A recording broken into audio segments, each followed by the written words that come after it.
Dear ladies and gentlemen, distinguished guests, within this panel titled Natural Law and Political Philosophy, we are going to hear from two distinguished Hungarian scholars, Professor Ferenc Hörcher and Professor Zoltán Turgonyi.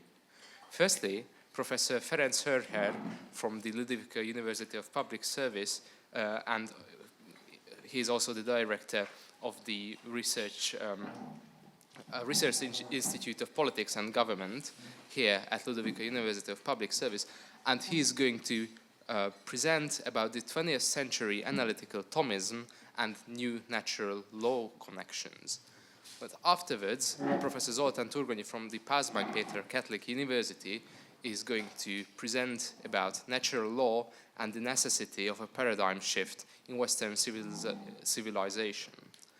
And within this panel, we have Conor Casey as the moderator from the University of Surrey. But now, let me give the floor to Professor Ferenc Hörcher in order to hold his talk. Thank you.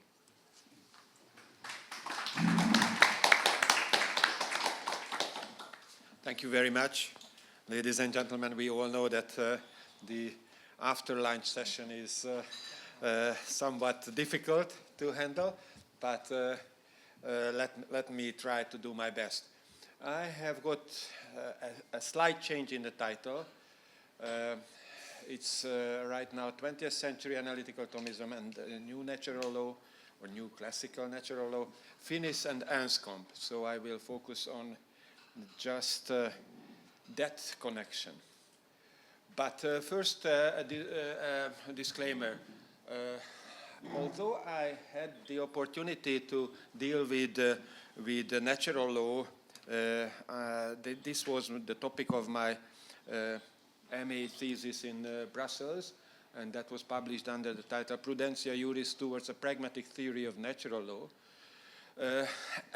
I had therefore the opportunity to handle or tackle directly the issues of natural law, and within that I focused on the concept of prudence, as in my political philosophy piece on conservatism. I will not do it this time. Why? Because now I would like to present the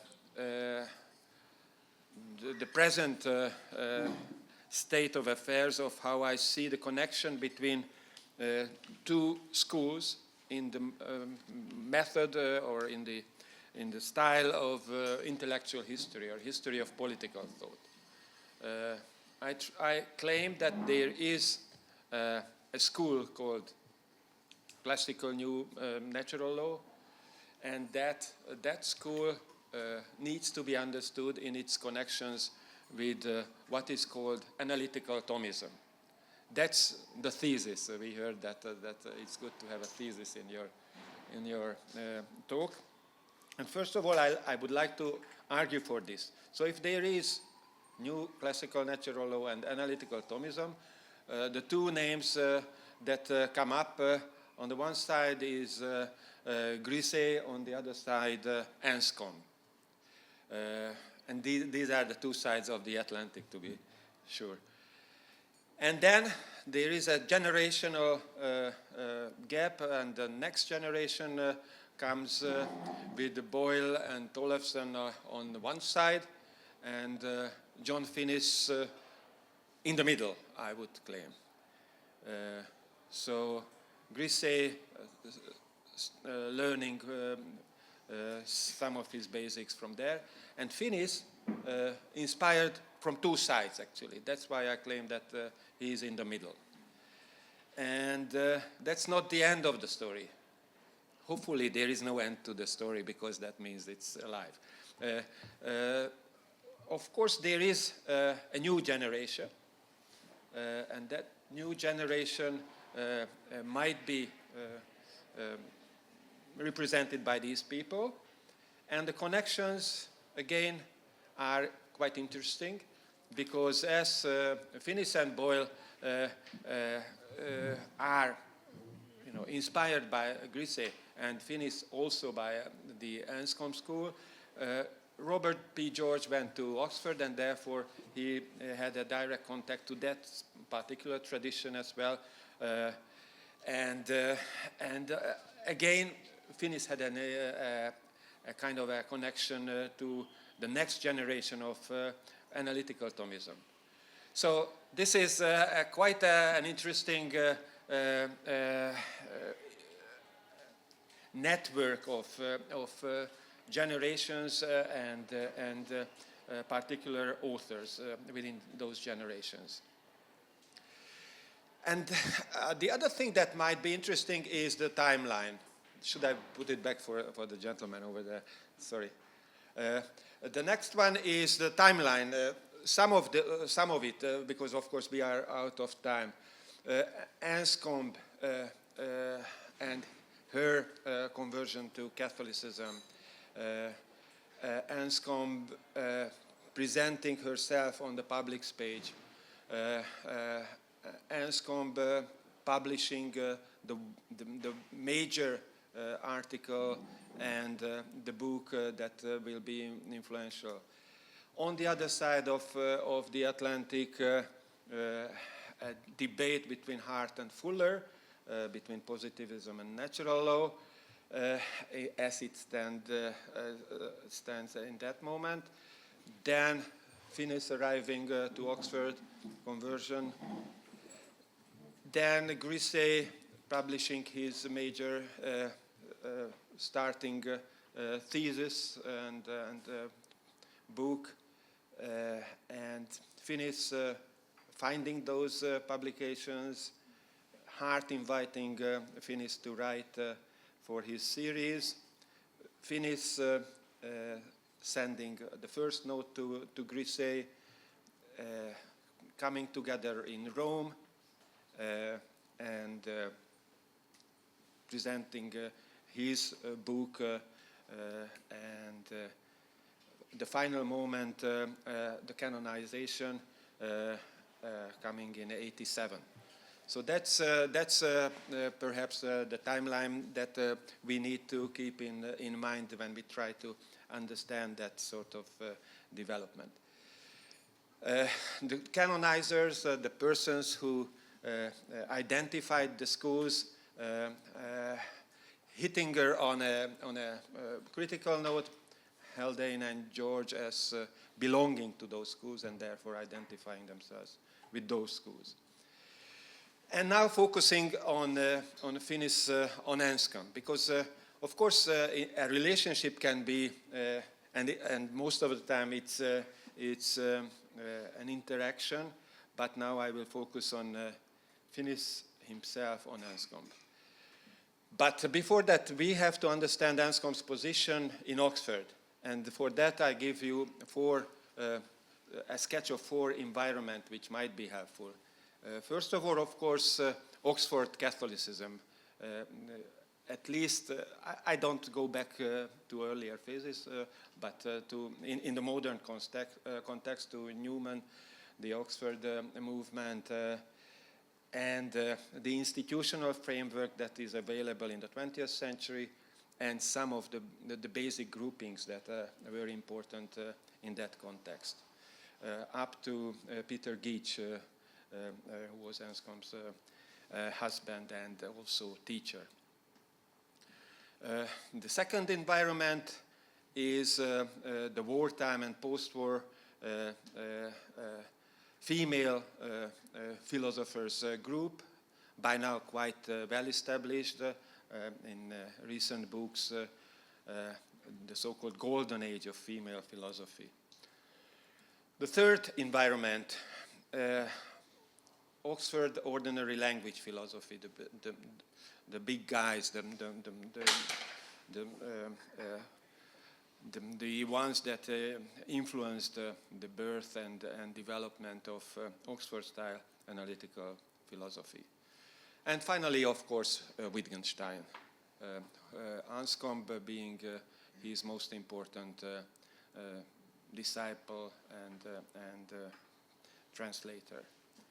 So these are the contexts, and the references that I will make are to these pieces that Finnish published actually quite recently. So they are the late reflections. And that might mean something that we can discuss later, and I would be happy if John would also comment on that. What picture do we have from Finnish on Anscombe? Can we indeed find proofs of that connection that I claim? Well, first of all, he claims that she was a paradigm of Christian intellectual life, okay, but also that she was the 20th century's outstanding English Catholic philosophical writer, and her one was the most important English Catholic philosophical achievement. So in a way, I claim this is an admission that indeed, for him, Anscombe is a crucial reference point, which is of course not obvious. If you look up the index of the 1980 book of Anscombe of John, what we find as references, I think 7 references to Anscombe, 65 to Grisey, and 125 to Hart. I will not talk much about Hart, but I think that's a very important fact. Rather, I would focus on Finnish on Anscombe on Aquinas. What's his take on Anscombe's relationship? First, it's acclaimed that the influence of Aquinas on her is greater than she made clear. So there is an influence. That influence is more important than she admits. And the way that she approaches Aquinas is mining Aquinas for helpful philosophical points. That's her approach. It's not an orthodox Thomist approach, but one that was really taking it important. Why? Because she claimed that Aquinas was a strikingly good philosopher, which is quite a nice English understatement, I would say. There is a great philosopher described by Finnish relying on Aquinas. But the interesting point in Finish's account is the reference to Anscombe's mysticism. I think that's something quite interesting, and I think it connects very well with Finnish in the second half of his career, which is to try to say something about the spiritual dimension of the themes that he addresses. Anscombe was one to call mystical. That's perhaps the point. But mystical in a special sense, directing the mind to what I've called the strangeness of the spiritual, i.e. that the bodily and the spiritual are 2 dimensions, which are not disentangled as in Descartes, but the aspect of the spiritual is something that is special, which is claimed to be wonderful. And the reference point is there to the canon of the Tridentine Mass. And that connects to his interpretation on Anscombe on sexuality. Because what he claims is that indeed there is a very important Anscombean discussion of sexuality, not going as far as to claim that sexual acts are sacred acts, but that there is a dimension of treating a human body which distinguishes it from any other objects, and which connects it to something close to the mystical. So that's something which needs to be tackled because that's the substantial substantial philosophical point that Finnish makes about Anscombe. But there is a point that he makes about the public figure, the social critic, Anscombe. He claims that she spoke from time to time of the evils of the age, the horror, the madness of its murderous or idolatrous practices. And part of it is, of course, connected to those issues which are still with us, like the issue of contraception. And these are, of course, topics that will come up in the new natural law discussions, very much so. And the outspoken and direct nature of the description of what is at issue by Anscombe, and John quoting it directly is again very telling, I would say. Get to having babies, that's the message that ought to be made as patriotic Catholics should make.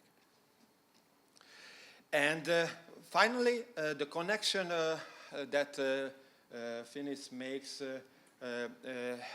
as far as Anscombe's past and present is concerned, and past and future is concerned. As for the past, he seems to connect her to the tradition that Newman represents. That's my claim, which is, of course, not a very powerful or strong claim. It's a kind of an obvious thing to say. But the more interesting thing is that he also connects Anscombe and new natural law.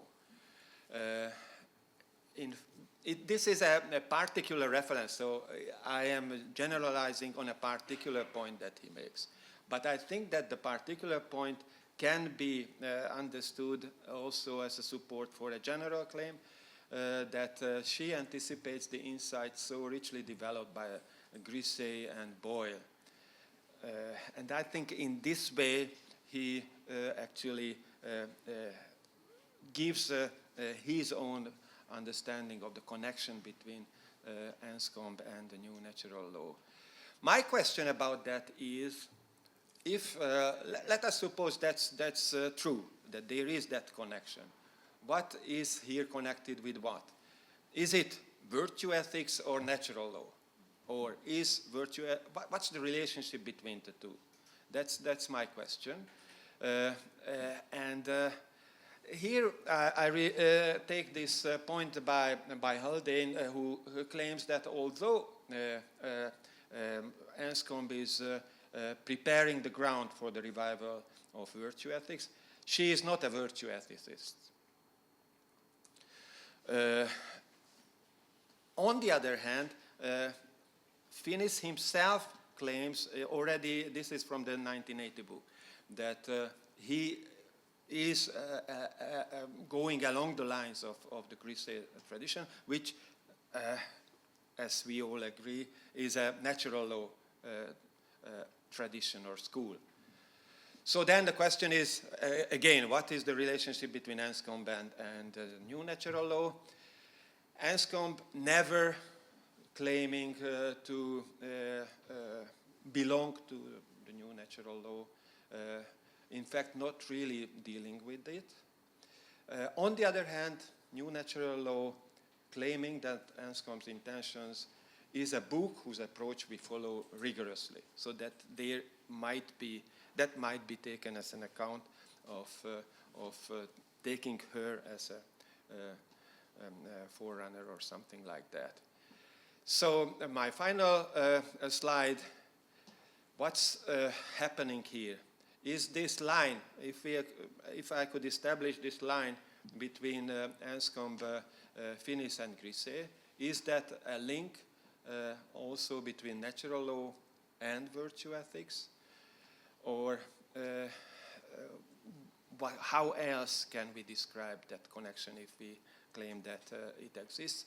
Just a final note, there is this Anscombe piece from 1965 with the title Contraception and Natural Law, and of course Grisey's book Contraception and the Natural Law from the very same year. Thank you very much for your interest, and I'm looking forward to questions.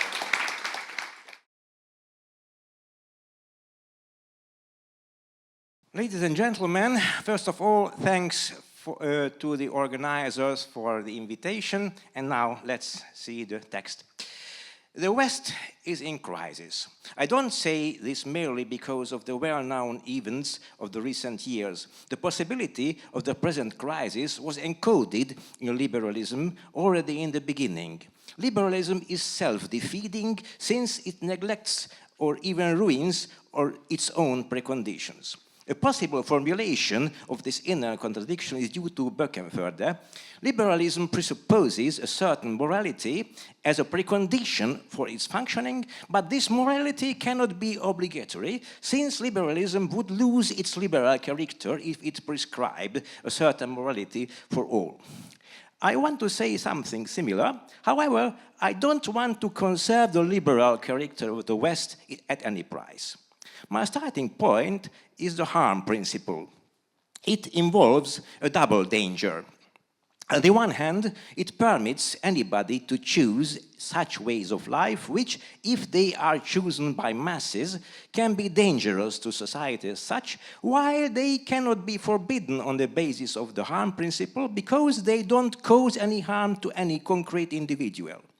On the other hand, the feeling of being harmed depends on subjective factors. The different individuals think to be damaged by very different behaviors of others. So there is a danger of the formation of a mass hypersensitivity, making the individuals feel themselves harmed even by quite innocent behaviors, which are furthermore sometimes even necessary for the normal functioning of society. The best examples of the first danger can be found perhaps on the field of sexuality.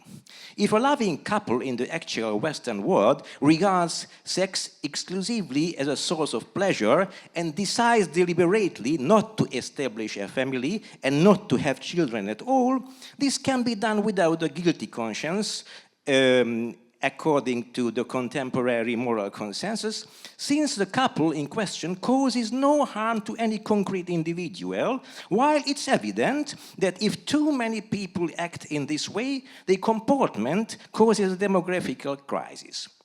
A good example of the second danger, that's to say, that of the mass hypersensitivity, can be offered by certain elements of the set of phenomena called today woke. For instance, it's more and more frequent that the respect for the sensitiveness of some identity groups is preferred over the cognition of objective reality. If one makes a statement on the field of sciences or in that of politics, the first question is not whether this statement is true, but whether it is not offensive to some identity groups. If it's said offensive, it will be forbidden independently of its truth value. But this is an absurdity, since society has a vital interest in the cognition of reality, because we live in a world which isn't automatically shaped for human use. Nowadays, the moral and legal justification of such dangerous practices is generally a solemn reference to the unacceptability of discrimination, considered as nearly the most terrible sin in actual Western world. If I disapprove the childless form of life of the couple in the first example, or if I offend the sensitiveness of an identity group, my behavior can be interpreted as a kind of discrimination against them. And since discrimination is the violation of equality, in the last analysis, equality is the reference base in these cases. But of course, discrimination can be conceived as an impediment to liberty as well. For instance, if public opinion discriminates against a certain way of life, the potential followers of the way of life in question can feel that this is a pressure put by public opinion which really hinders the practice of their liberty. It isn't really important whether the basis of reference is equality, liberty, autonomy, or some other value. Whatever that value may be, it's a trump in Dworkinian sense. Its name is a buzzword considered as self-evident, repeated without any critical reflection, without thinking on whether the value in question has some negative effects on society, on the preconditions of the mere existence of individuals and choosable ways of life, while at the same time, according to official declarations in the name of the actual paradigm, all these values exist for individuals. If the West wants to survive, it has to give up this self-defeating character of its own actual political and moral consensus. We have to rearrange the system of values which we refer to when justifying our political and legal decisions. If the West really wants these liberal values as guiding principles of a lasting, potentially eternal society, then it is evident that it has to ensure their ontological preconditions too. But it follows from this that one cannot respect these values in such a way as to endanger their preconditions. Therefore, in the case of a conflict between the values and their preconditions, we must prefer the latter. That's to say, we must, to a certain degree, restrict our values for the sake of defending their preconditions. We have to limit our values if we want them to exist at all, at least in the long run. So we have to define the place and the way of functioning of actual Western value on the basis of a kind of remainder principle, even if according to our subjective preferences, these values are very important for us. First, we must know what are the preconditions of a society which makes the cult of these values possible. Then we must define the tasks which ensure these preconditions. This task, that's to say, or ontologically primary duties, will circumscribe the space which remains for any other activities, inter alia, those based on the mentioned values. I use intentionally such simple argumentation because I want to convince the liberals themselves, even the atheist ones. So I put God in brackets during this speech. Let's illustrate all this by our former examples. It's evident that the physical reproduction of society is necessary. Now, biological and cultural evolution had produced the traditional family, founded on heterosexual sexual marriage, the functioning of which presupposes a heteronormative and cisnormative society based on sexual binarity. If this has come fortunately already into existence and has proved to be usable, we must defend it consciously, because if we neglect it or we perhaps subvert it intentionally, it can disappear, and we cannot hope that a spontaneous cultural evolution will surely produce a different new family system functioning as well as the old one.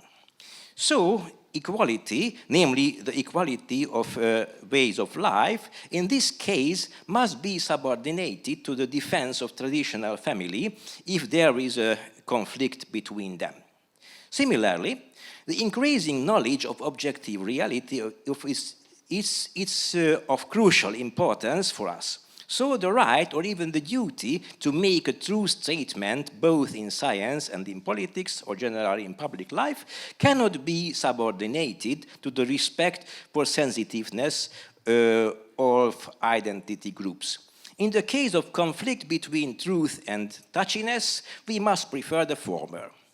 Of course, I cannot present now a complete list of all the preconditions to be defended. I have already mentioned the traditional family required for the reproduction of population, since without living humans there are no subjects of liberty, central value of liberalism.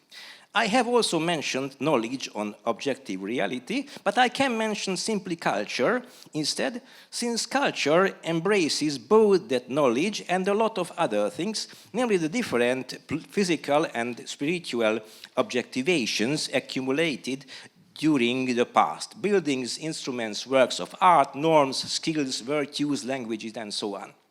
Since without a flourishing culture, there are no objects of liberty, because we lack the great variety of different forms of life from which the free individuals can choose. The norms ensuring the mentioned preconditions constitute the common morality required by a viable liberal society. But I think, pays Böcken further, that even a liberal state must prescribe or declare those norms if it wants to survive at all. It is merely a question of conventions whether such a society can be named a liberal one. Let's call it a revised or amended or corrected liberalism. Does this new paradigm have anything to do with natural law? Yes, it does, at least if we define natural law as a norm system based on human nature. Now, the preconditions mentioned earlier as required for the survival of the corrected version of liberal society, in reality are simply the preconditions of any society corresponding with human nature. Humans as such need culture, since man is, as Arnold Gehlen says, a Mangelwesen, a deficient being, without specialized organs, natural weapons, with few instincts, and so on. So he needs culture as an artificial second nature and a deeper and deeper knowledge about the objective reality in order to keep it under his increasing rational control, since there are no natural automatisms which help him to survive. Since we need culture, the conservation of the objectivation is made by past generations is also a natural feature of our existence, and of course this presupposes the multitude of successive generations and so the reproduction of population, which after all is required already by the simple fact that we belong to a biological species. This paradigm shift requires a radical transformation of the value system accepted by the actual Western consensus. Is it possible at all? We can often hear that these values are sacred and inviolable. But how can this sacredness and this inviolableness be proved? Well, I agree with those thinkers who deny the demonstrability and even the mere existence of objective values from Nietzsche to Mackey. Even if the average man thinks that values are inherent properties like the color or the shape of something, in my opinion, a value is not such a property, it is a relationship, instead, a correspondence between a personal preference and the thing in the broadest sense of this latter word. I agree with the prescriptivism of Richard Melvin Hare, since I also think that if I use the statement X is good or X is of value, and so on, in reality I mean respect X, defend X, realize X, support X, promote X, and so on. Now, every prescription presupposes the comparison of at least two situations and the preference for one of them. On the one hand, there is a given actual situation here and now. On the other hand, there is the mental model of a possible future situation, favorable or unfavorable for my preferred X. So, by my prescription, I want either to promote or to prevent the future situation in question. That's to say, the existence of value presupposes or requires that of consciousness or mind. The value doesn't exist inherently in a thing, it is attributed to the thing in question by some mind. However, even if so, in a certain sense, values are subjective. The attribution of values to things isn't completely fortuitous. In a certain existing civilization, produced by cultural evolution, there are some typical subjective preferences which have a real causal function in the mechanism of that civilization as a whole. Similarly, if we elaborate consciously a certain social ideal, then considering the causal relationships which are necessary for the functioning of that ideal, we can say which typical personal preferences of the population are required as factors in those causal relationships. These causal relationships between such and such subjective preferences and the functioning of a real society or an ideal one as a whole can be, of course, objective. If people follow such and such values, then the real or ideal society as a whole will function, supposing that we have true knowledge about the really existing causal relationships.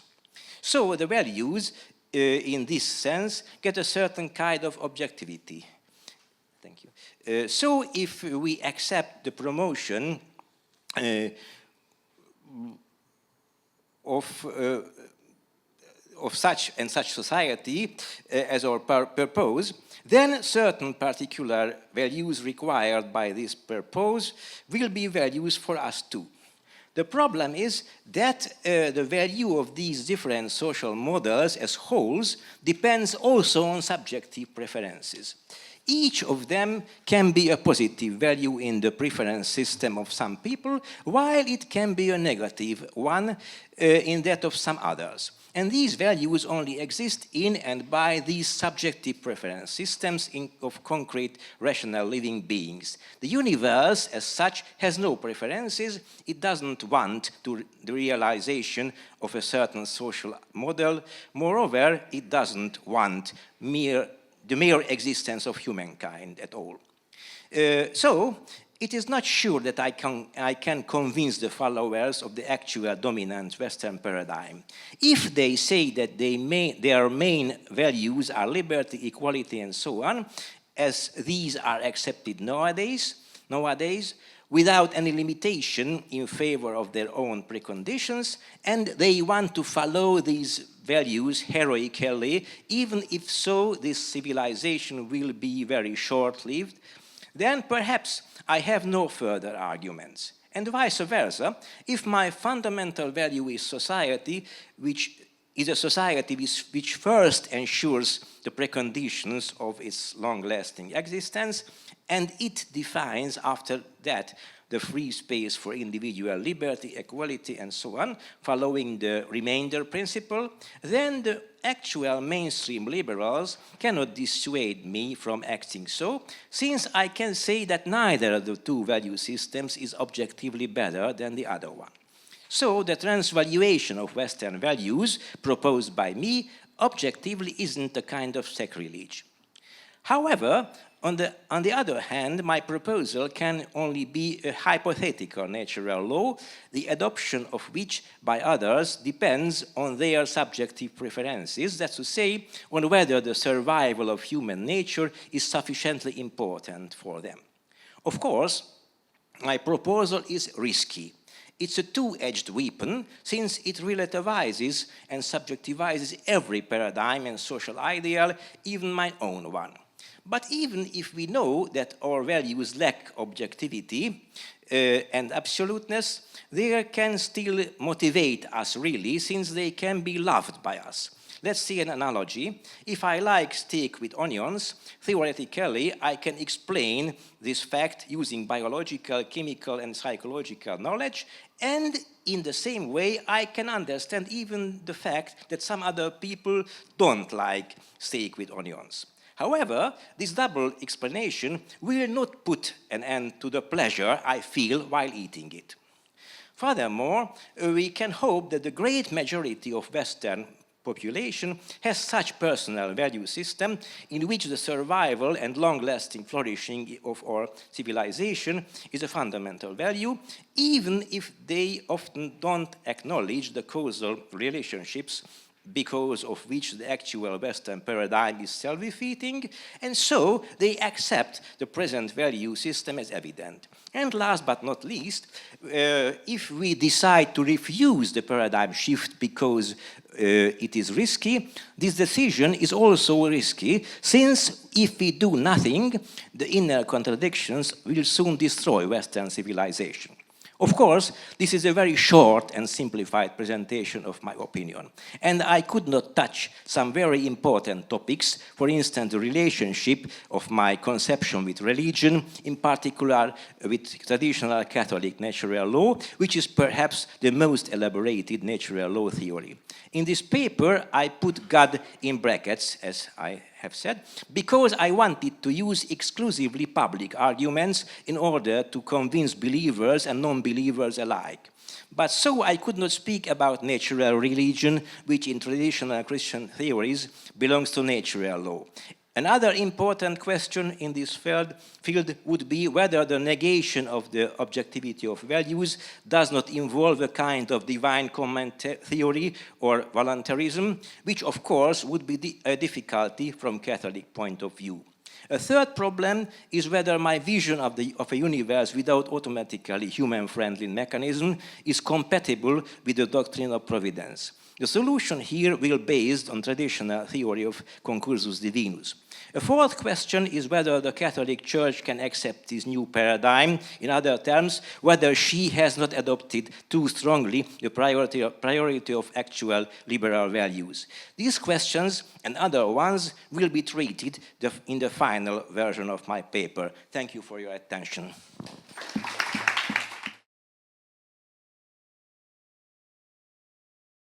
Thank you very much, both. Can I, before I take questions, Joanna, how much time do we have? Pardon?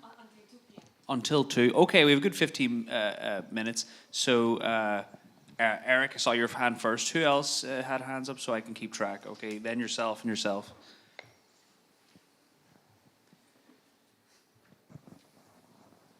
Ferenc asked in his talk how virtue ethics and new natural law relate to each other, or how virtue ethics and natural law relate to each other.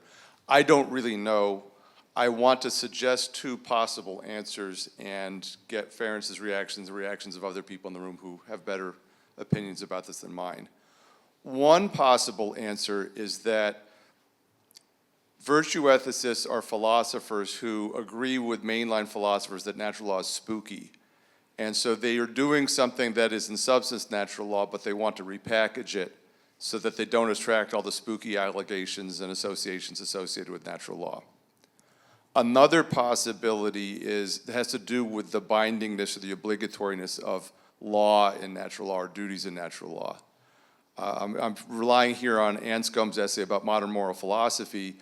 As I understand it, there is some obligatoriness to the prescriptions of natural law that comes out of the idea that certain activities and things have purposes, and there's an obligation. If something has this purpose, it ought to realize a certain end. But that sense of obligation is a lot weaker than people associate with natural law. Maybe virtue ethicists are people who think that natural law theories expect very stringent duties and they don't want to be bound to those sorts of duties. But there are other possibilities besides, though, and I'd be curious what Ferenc and others think.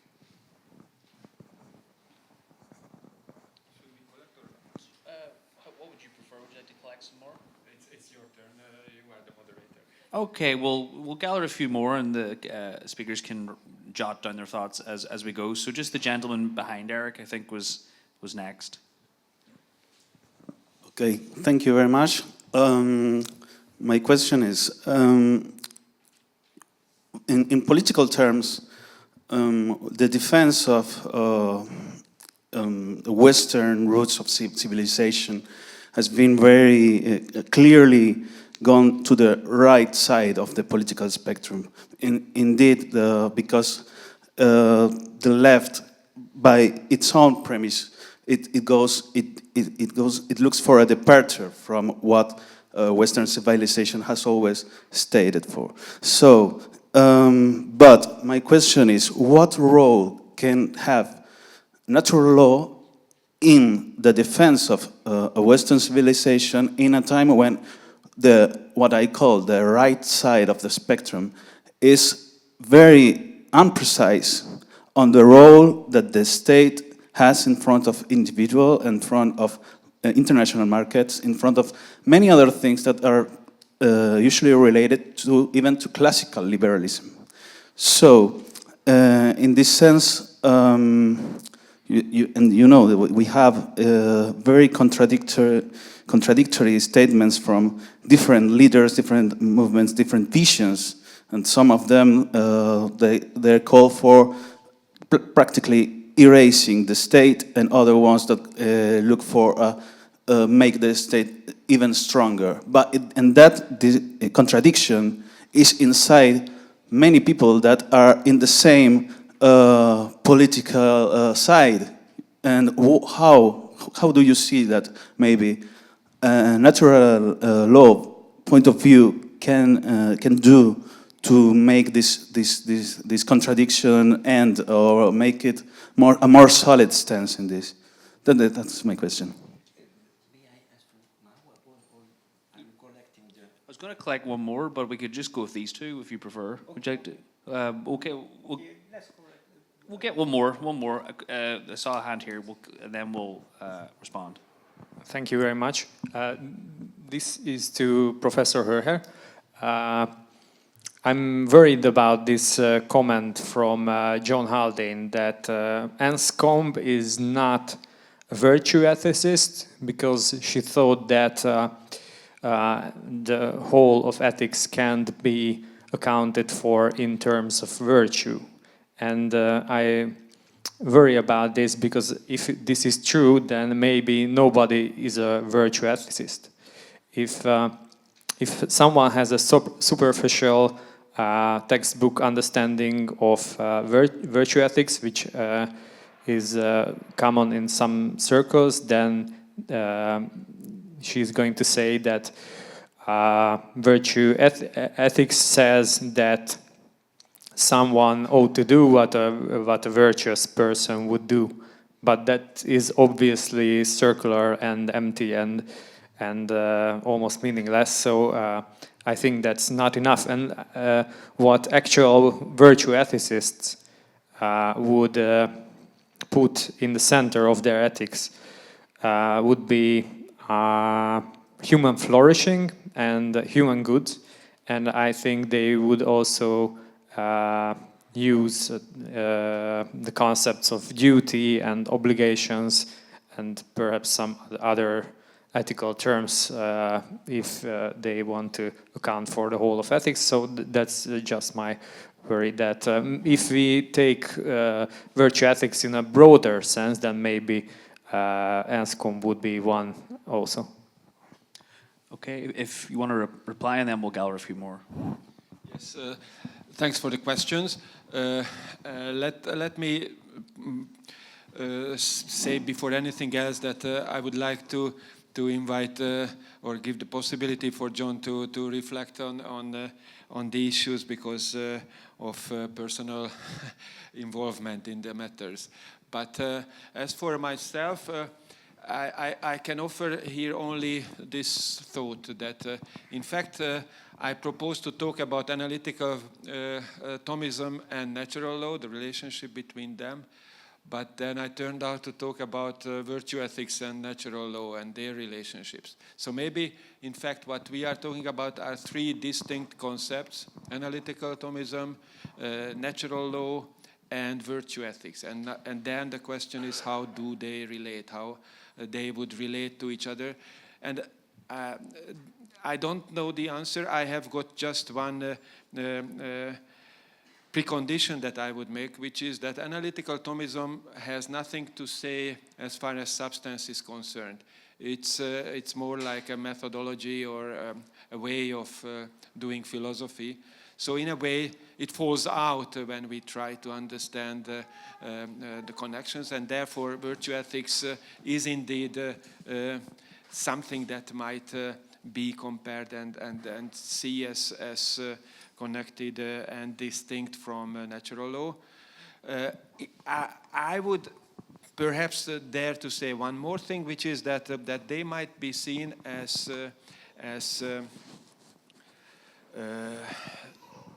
overall views from different points of view of the realm of ethics. So natural law has a whole story about ethics just as much as virtue ethics is. But they look at it from different perspectives. That's my assumption, and then I claim that they are not an either-or, but they are different views on the same topic from different angles. Okay. Can I answer now Yeah, okay. Thank you.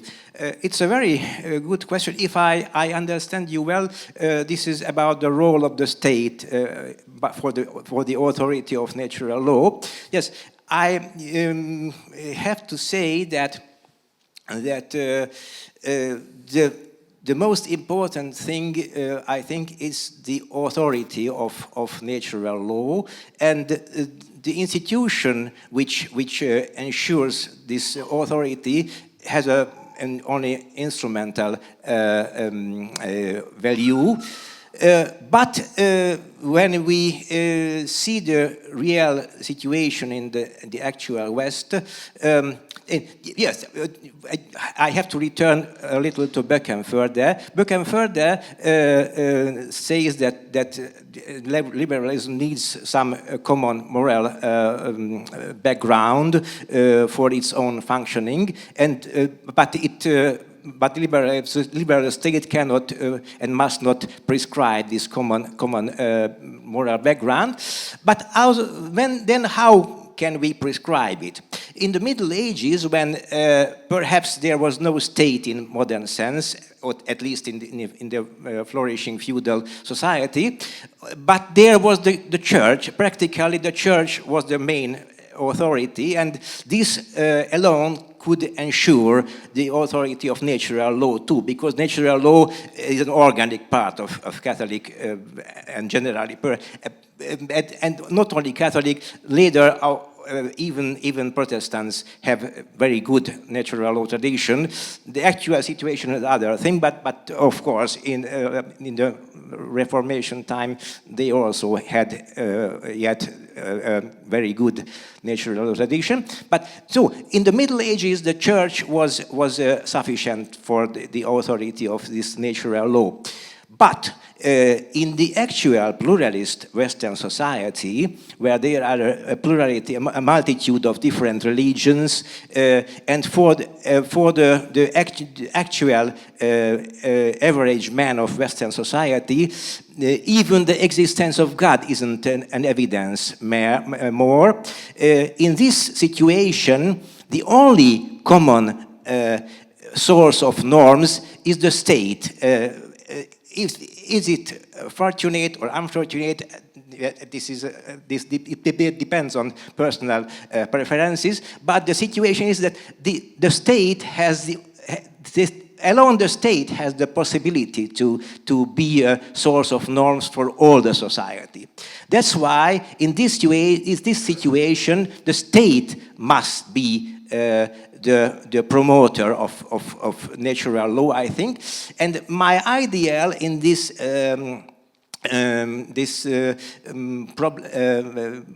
question is a state under rule of natural law. This is in Hungarian and in German it's better. It's a joke of words. In Hungarian, természetjogállam, that's to say természetjog and jogállam. Jogállam is a rule of law and természetjog is natural law. Or in German, Naturrechtsstaat, Naturrechts und Rechtsstaat. In English, it's a little more difficult, but a state under the rule of natural law. It can be said this way, perhaps. This is a little like the ideal of Jacques Maritain when he, in the Humanisme Integral, has written about the new Christendom, the Nouvelle Chrétienté, and there he has spoken about this État chrétien vital, État laïque vitalement chrétien, that's to say a laical state, vitalment Christian. That's to say, officially it's a laic, secular state, but the politicians promote natural law and mediately, indirectly promote also Christianity. But Christianity isn't obligatory. So my ideal is near to this Maritanian thing, but the name, the expression "state under nature, under rule of natural law" is perhaps my novelty, as to say. Perhaps this is enough for the moment. I have written a book about this, only in Hungarian, unfortunately, but perhaps once it will be traduced in English. But thank you. That's all. I don't want to speak too much. So, Oh no, that was great. We have 5 minutes, so if anyone's short-ish comments, yes, Laura, and then the gentleman. Thank you.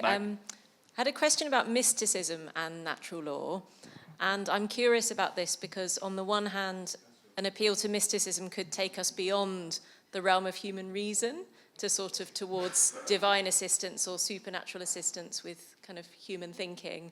But do we mean something more like philosophical virtues like humility or wonder or puzzlement or curiosity?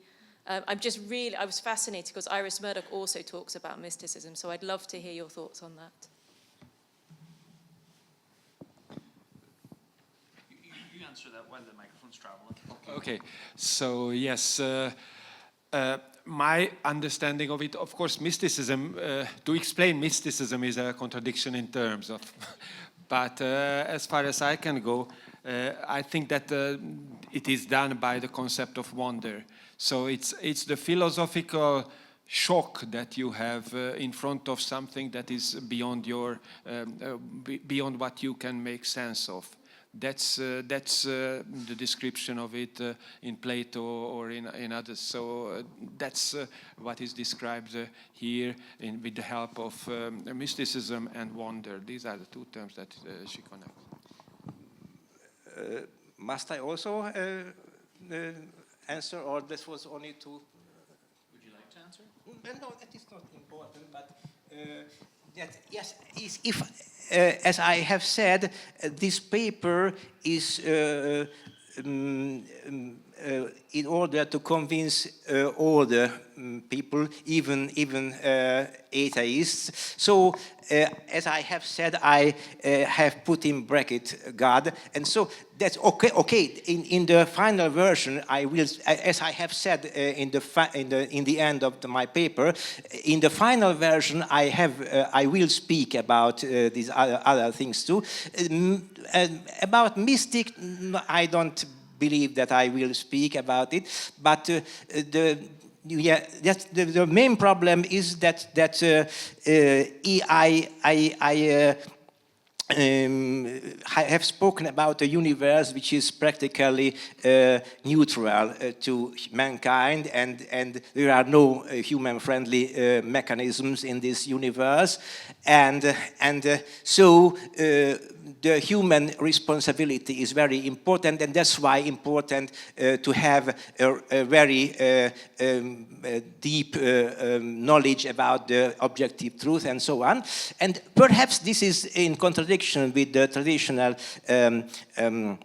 and doctrine of providence, but this isn't so, because I think that if we accept the traditional doctrine of concursus divinus, divine concursion, so providence and divine moving the things doesn't exclude the own activity of the created things. So if God moves all the things immediately, but at the same time, in another level, he moves all the things by their own nature, by own essence, by own natural mechanisms. That's to say that at the same time, God moves everything, but at the same time, man as a conscious and free agent has to act according to his own nature, and that's to say he must to know the reality and has to make decisions according to this knowledge on reality. So I think that the divine motion of word and the human activity and responsibility can coexist at the same time. This is my answer, perhaps. Thank you. Okay, we're just gone over time, but the person in the back had the question beforehand, so I'm going to let it in. Thank you. Aquinas was an economic thinker too, with very deep economic insights, but all of his theory of economics business was embedded in ethical and in justice background. And my second thought is that the liberalism say that in the economy, the invisible hand governs the means and unethical behavior of the persons. So it's for the common good and for the justice of the society. This is the best system. And also political liberalism has the basic theorem that free market of different conceptions, different values, but the invisible hand governs this, and the unjust values are automatically marginalized by the invisible hand. And just one sentence that for me it's very embedded in the Calvinist theory of predestination, the whole liberalism thinking. This is for me or for Ferenc? I think it was directed at either. Whoever would like to take it first. Yes, the ethics question might be relevant in my case.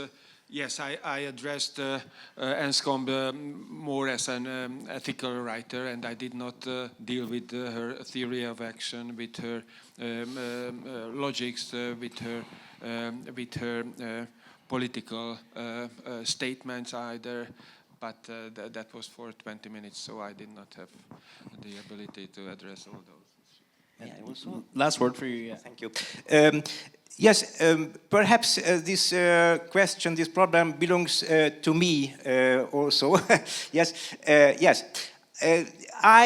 Partly I have already answered because my answer in this case too is the concursus divinus. That's to say, the divine motion of the word doesn't exclude the own activity of the creatures, and all in this case too, the natural way of action of man is responsible and conscious decision making.